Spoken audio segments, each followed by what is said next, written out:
පොඩි කාලේ අම්මා එහාට ගියාම අඬපු ඒ මෙන්ටැලිටි එක තියෙන. ඒ පොඩි එකෙක්ට පැහැදිලි කරලා වැඩක් නැහැ නේ. උඹට ඔය දැන් විතරයි තමයි අවුරුදු ගාන ඉක උඹ අම්මා හොයන්නේ නැහැ. උඹ අම්මා ආවත් එළවෙන සීන් එකට එනවා කියලා පොඩි එකාට කියලා වැඩක් නැහැ නේ. ඕක තේරුම් ගන්න නැහැ නේ.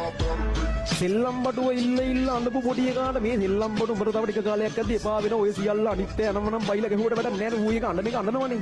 හරිද? තව ටික කාලෙකින් උඹට සෙල්ලම් බඩුව වැඩක් නැහැ කියලා. එමම තමයි උඹලට අද කියන්න ගියොත් ඔය උඹලා ඉන්නේ හින ගොන් ආතල් එක්ක ඕක පට්ට තීරමක් නැති දෙයක්. ඔය උඹලා අද නිකන් හෙන ලොකුයි කියලා හිතන් ඉන්න සියලු දේ තව අවුරුදු 3ක් ඇතුළත නැති වෙනවා. සියලු දේ එතකොට එක එකාගේ ඔළුවල මේ ගැන වෙන්න නැති මේ කියන්න කියලා හිතෙනවා.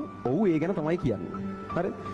ඒ සියලු දේ තව අවුරුදු 3ක් යද්දි ෂුවර් ඇන්ඩ් ෂොට් නැති වෙනවා. ගැරන් කරලා කියනවා නැති වෙනවා.